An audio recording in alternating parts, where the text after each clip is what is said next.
Hola queridos amigos, están en su programa Reflexiones sobre el Reino que llega a ustedes gracias a su canal Su Pastor Online.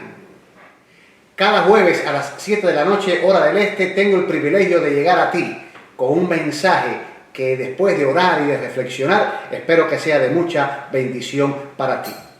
Quiero pedirte que si eres nuevo viendo estos videos, por favor consideres suscribirte, porque al hacerlo vas a estar al tanto de todos los videos que pongo en este canal y vas a poder recibir toda esta información bíblica espiritual. Y si has visto algunos videos y aún no te has suscrito, te animo a que lo hagas. En Tito capítulo 3, versículo 5, Pablo hace referencia al ministerio maravilloso del Espíritu Santo. Nos dice que Él realiza en nosotros el lavamiento de la regeneración y la renovación.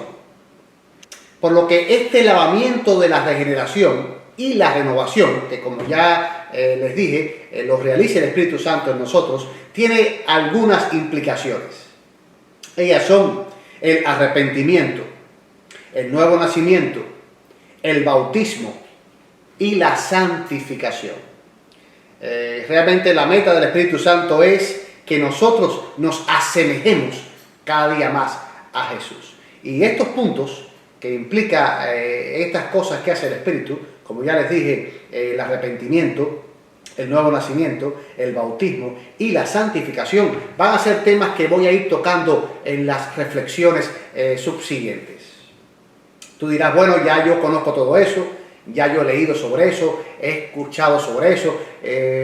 Sí, yo sé que son temas muy conocidos por la cristiandad, pero te garantizo que así como yo he podido descubrir cosas nuevas, así como he podido encontrar un nuevo sabor a estas cosas, tú podrás también obtenerlo por la gracia del Señor. Así que estate atento a estos mensajes, a estas reflexiones que vendrán en lo sucesivo. Pero antes de ver todas estas cosas, es necesario que estemos claros de un detalle que lo he llamado el único requisito para que podamos ser salvos.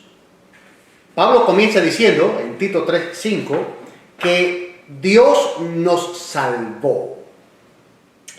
Y aclara que nos salvó y no por obras de justicia que nosotros hubiésemos hecho. Nos dice la Reina Valera contemporánea.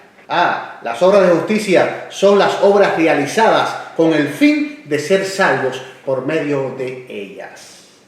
La Biblia es bien clara en afirmar que no hay obra que podamos hacer por la cual podamos reclamar salvación. Sigue diciendo Pablo que nos salvó y no por obras de justicia que nosotros hubiéramos hecho, sino por su misericordia. Como dice este comentario, la misericordia se usa aquí en lugar de la gracia, probablemente para enfatizar la condición miserable del hombre. Sí, Dios conoce nuestra condición miserable, pero ¿saben dónde está el problema? El problema está en que nosotros somos los que no la conocemos o no la reconocemos. Por lo que la primera labor del Espíritu Santo es llevarnos a reconocer nuestra condición miserable. No olvides esto. Lo primero que el Espíritu Santo quiere trabajar en ti es en que tú y yo reconozcamos nuestra condición miserable. Miren cómo lo hizo con David. David acostumbraba a asomarse al balcón de su dormitorio, pero esta ocasión fue diferente y sin lugar a dudas marcó su vida. Sucede que cuando él se asomó a recibir aire fresco, a cambiar un poco el ambiente que tenía, vio una linda mujer, la casa del frente, que se estaba bañando. Estaba bañando en un lugar de la casa que él tuvo acceso. Él tuvo acceso a través de su balcón a poderla ver. Fue tan impactante la escena que David deseó estar con esta mujer. David indagó sobre ella con su hombre de confianza. Él le dijo que ella era una mujer casada. David no tuvo escrúpulos y con todo la mandó a llamar. Ella accedió y ustedes conocen el resto de la historia. El pecado de David no solo consistió en adulterio, sino que también consistió o trajo como consecuencia el que él planeara y lograra que su esposo, un hombre llamado Urías, y que precisamente era uno de sus soldados más fieles, muriese por una estrategia que David mismo formuló. Por lo tanto, a su adulterio, David ahora había agregado homicidio. Pero cometer un pecado grave no siempre hará sentir al que lo cometió como un miserable. Y el caso de David también nos lo ilustra. Miren lo que el mismo David testifica en el Salmo 32:4. Dice él: de día y de noche me hiciste padecer.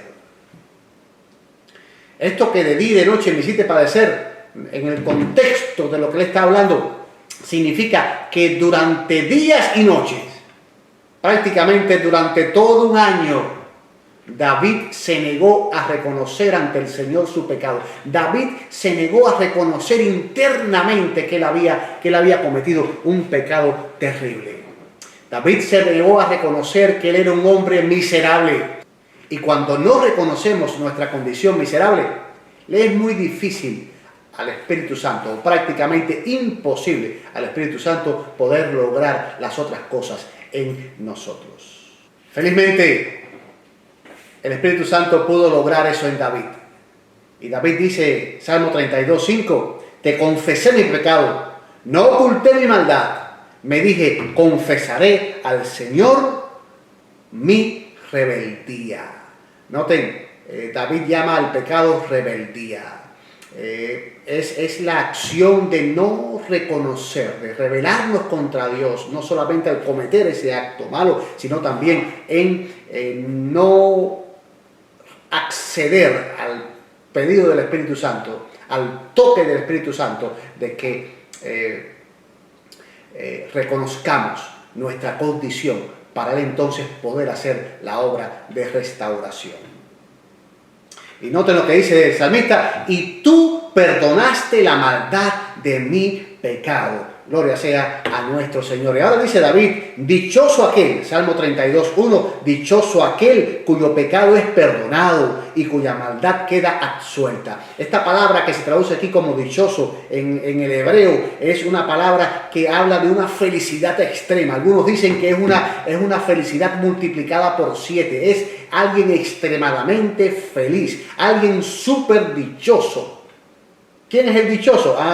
Dichoso aquel cuyo pecado es perdonado y cuya maldad queda absuelta. Pero quiero decirte que para que el Señor logre eso en tu vida y para que tú logres tener esa dicha y esa felicidad espiritual abundante, tú tienes que en primer lugar dejar de ser rebelde y reconocer tu condición miserable.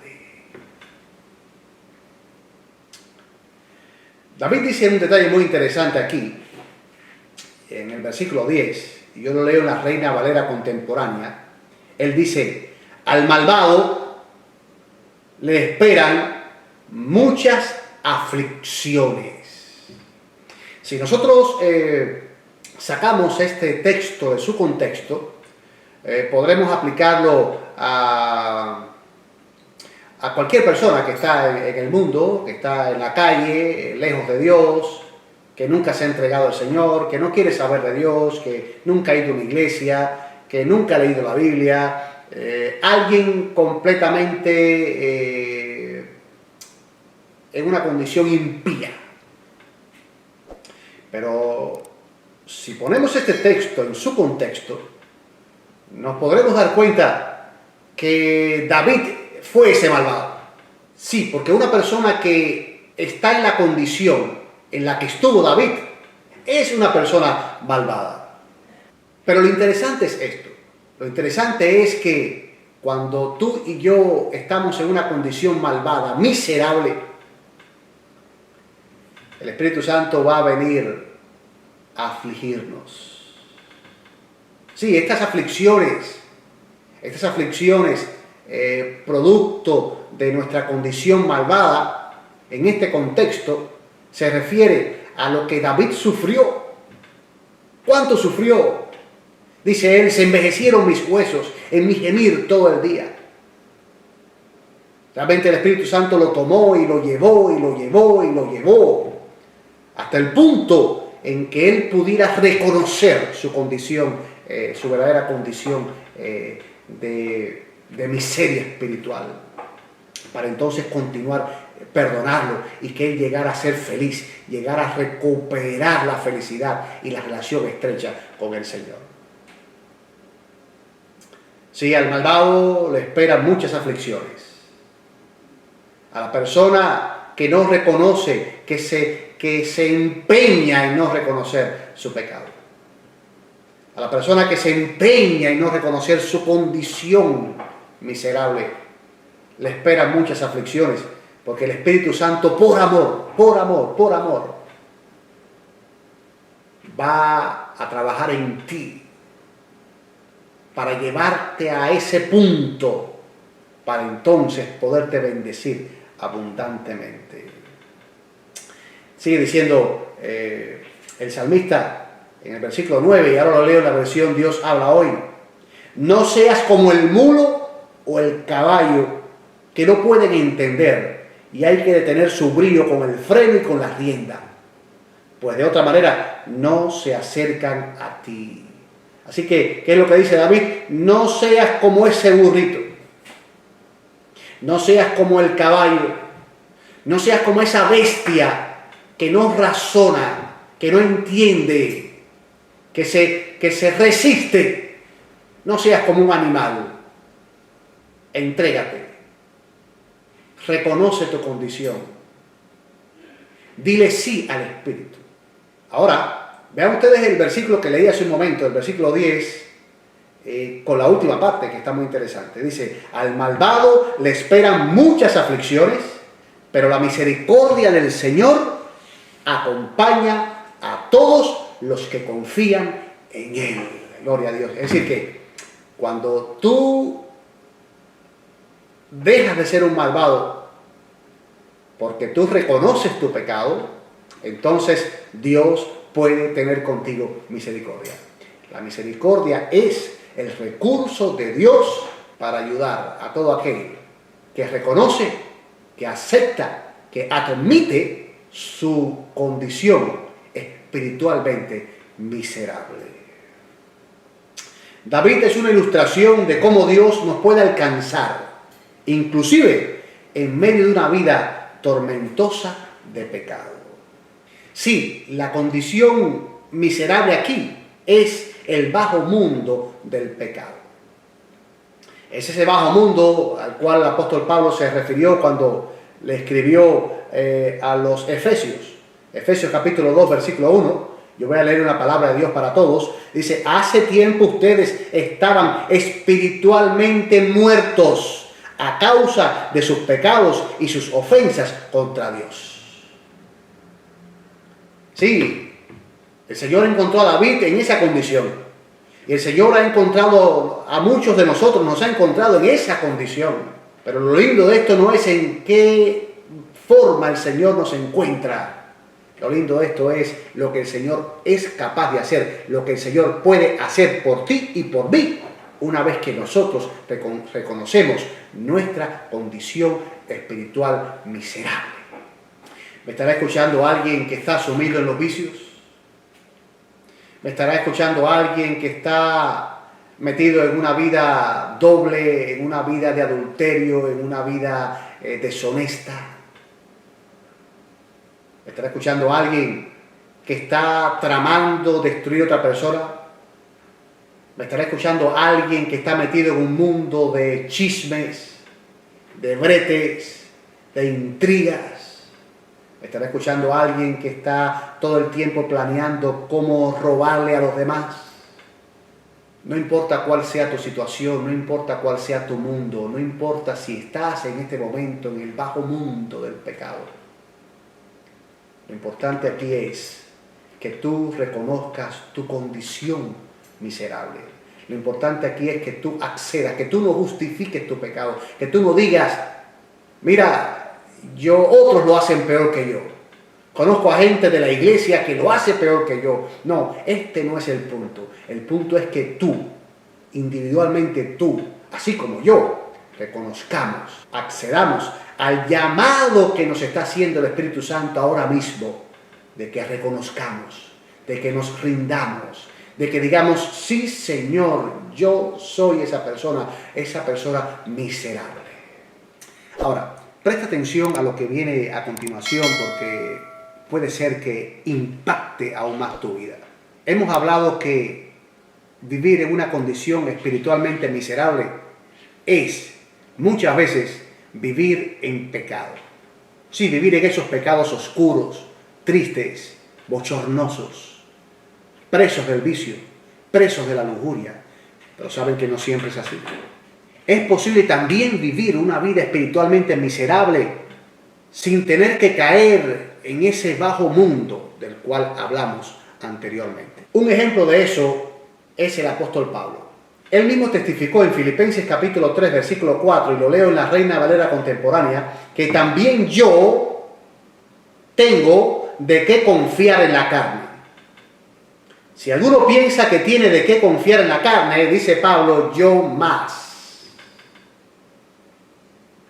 Esta expresión, confiar en la carne, significa en el lenguaje de Pablo, confiar en las obras que yo puedo hacer para ser considerado justo, para ser considerado moralmente bueno. Dice Pablo, fui circuncidado al 8º día y soy del linaje de Israel, de la tribu de Benjamín, soy hebreo de hebreos y en cuanto a la ley, fariseo.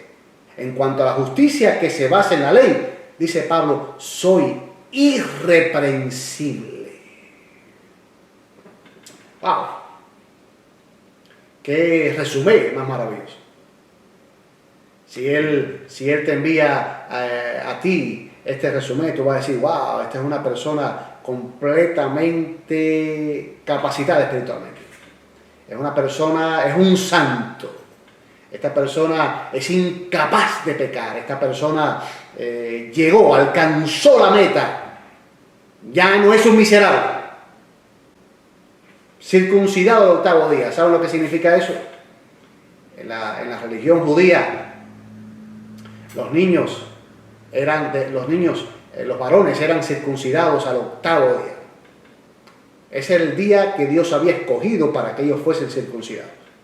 Y el hecho de que Pablo hubiese sido circuncidado al 8º día dice mucho de la familia de la cual provino. Sus padres eran judíos, religiosos, ortodoxos, consagrados. Llevaban la ley al pie de la letra. Dice Pablo, soy del linaje de Israel, de la tribu de Benjamín. Soy hebreo de hebreos. Y noten algo más, dice Pablo, y en cuanto a la ley, soy fariseo. En otras palabras, él pertenecía a una secta de la religión judía que eran extremistas.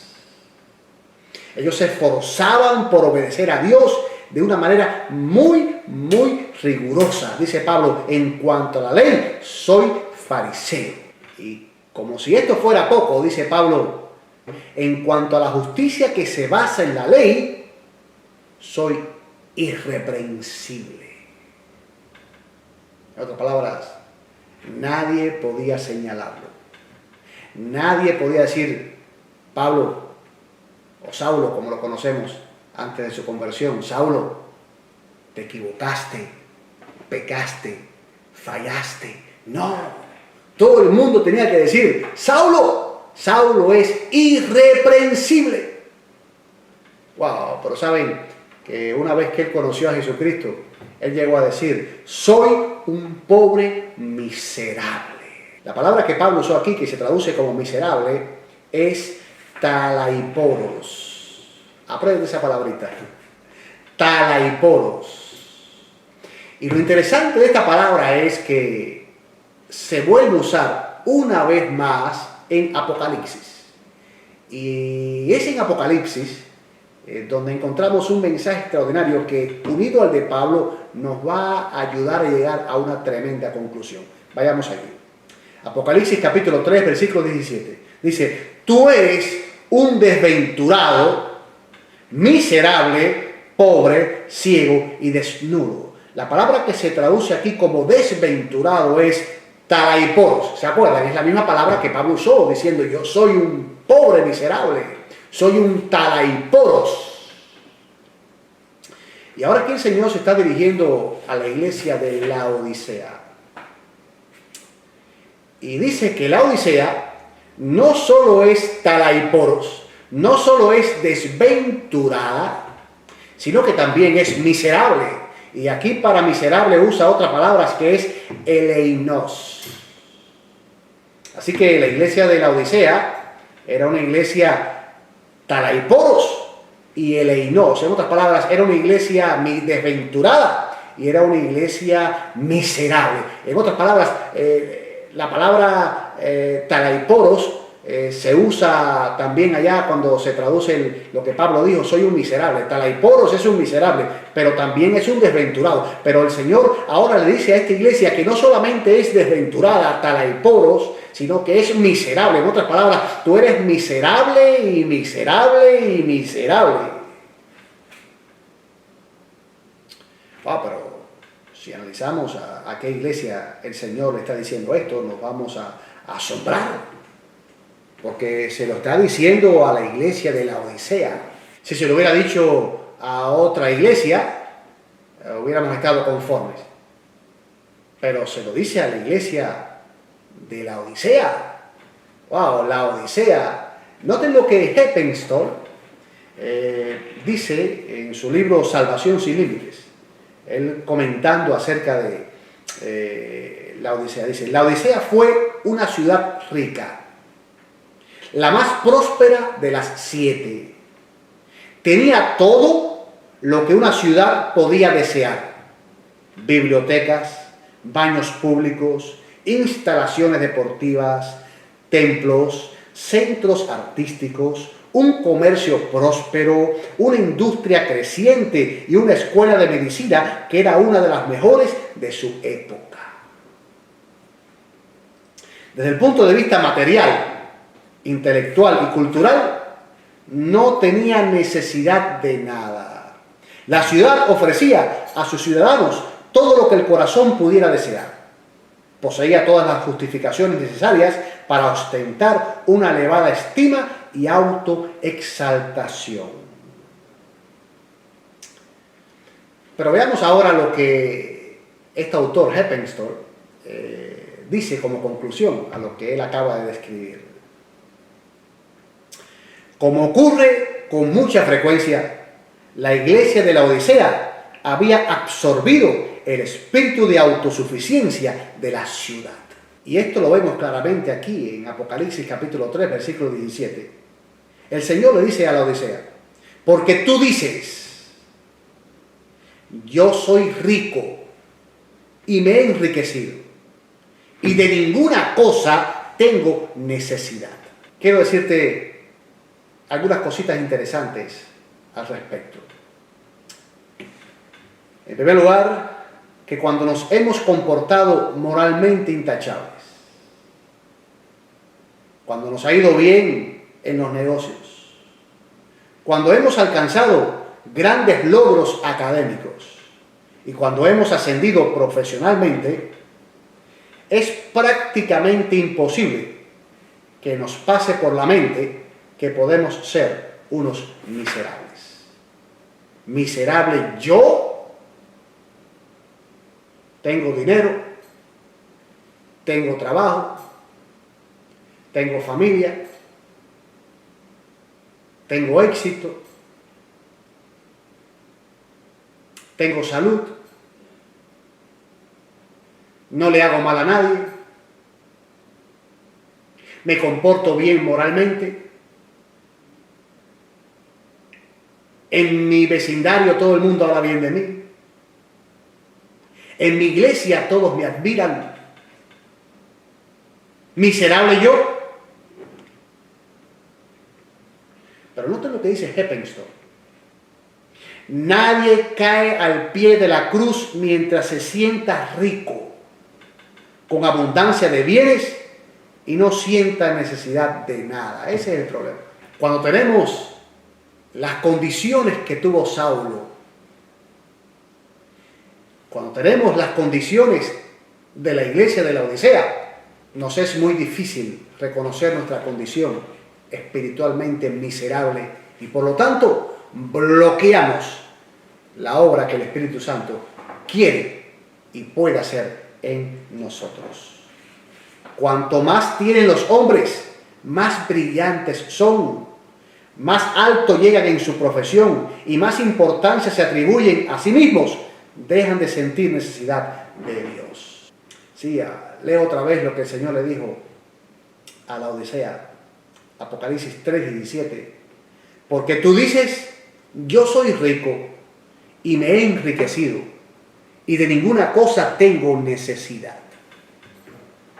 Pero vean ustedes lo que ahora el Señor le dice. Y no sabes que tú eres un desventurado, miserable, pobre, ciego y desnudo. Wow.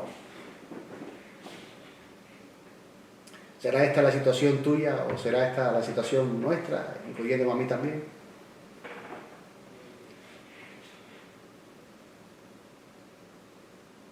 Te he presentado dos casos. El caso de ser miserable porque vivo en un mundo de pecado.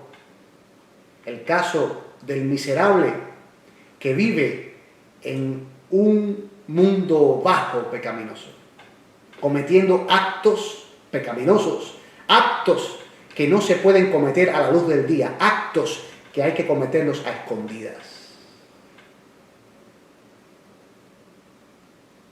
Pero te estoy presentando también el caso miserable también de gente que lo que hace, lo hace a la luz del día.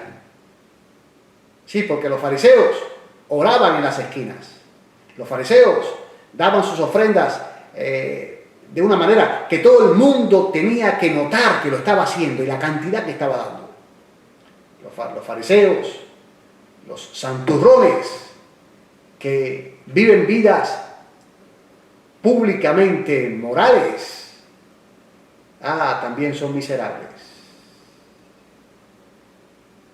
Y el Señor le dice a ambos grupos, tú eres miserable, tú también eres miserable. Ahora, ¿cuál será la solución? ¿Dónde podremos encontrar la solución? La solución está aquí en Apocalipsis capítulo 3, versículo 20. Y yo lo leo en la versión BLP. ¿No ves que estoy llamando a la puerta? Ahora, noten lo que sigue diciendo. Si alguno oye mi voz y abre la puerta, esto es algo maravilloso. Dice, si alguno oye mi voz. Y aunque en la ilustración te puse a alguien tocando, en este caso el Señor tocando el timbre de tu puerta.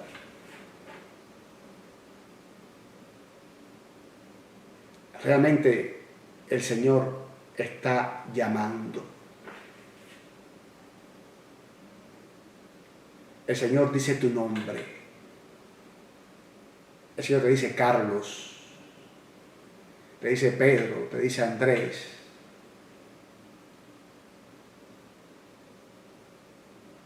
Él te conoce. Él mejor que nadie sabe cuál es tu condición. Él quiere que tú la reconozcas. Porque es fundamental que lo hagas para Él poder ayudarte a resolver tu condición. Si alguno oye mi voz y abre la puerta, dice el Señor, entraré en su casa y cenaré en su compañía. Wow, esto es maravilloso. Y es lindo lo que el Señor quiere hacer por ti y por mí, para ayudarnos, para salvarnos. Y yo quiero que tú abras bien tu oído. Abras sobre todo tu corazón, tu mente, en este momento, para que tú puedas recibir esta última cápsula de bendición para tu vida. Nota que el Señor dice, y cenaré en su compañía. Es interesante que el Señor quiere entrar a tu casa y lo que Él quiere hacer junto contigo es ponerse a cenar. Quiero decirte que la palabra que se traduce como cenar se usa solo en 4 ocasiones en el Nuevo Testamento. 2 de ellas se refieren a la Santa Cena. Miren aquí este cuadro de la Santa Cena o la Última Pascua. Es interesante que el Señor le dijo a sus discípulos, llevo mucho tiempo deseando cenar con ustedes, deseando tomar esta cena con ustedes. Wow, si analizamos lo que el Señor le dijo esa noche, en esa cena en especial y en las horas subsiguientes a sus discípulos, vamos a ver que el Señor les habló al corazón. Les dijo cosas maravillosas, cosas que sin lugar a dudas los impresionaron para salvación. Y también esta palabra se usa 2 veces en la Biblia griega, es decir, la Septuaginta, una de ellas para resaltar que es un momento en el cual nos sentamos con alguien. Es decir, no es una cena donde estoy yo comiendo solo. Yo me senté con alguien, estoy en compañía de alguien. Y el otro texto, que es Daniel 11:27, para resaltar que se conversa mientras se come.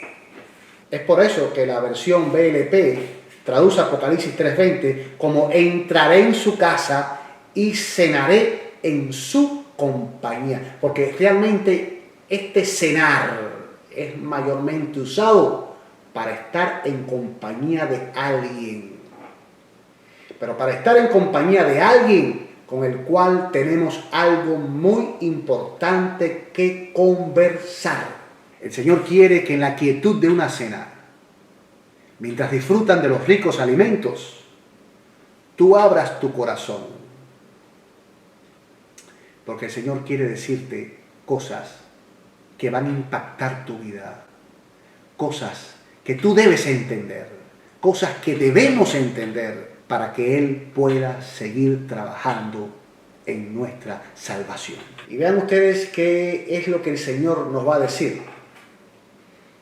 El Señor nos va a decir y nos va a querer convencer en esa cena de esto. Apocalipsis 3:18. Dice, por tanto, yo te aconsejo. Consejo que no habíamos escuchado antes. Pero dice ahora, por tanto, yo te aconsejo que de mí compres oro refinado en fuego para que seas rico.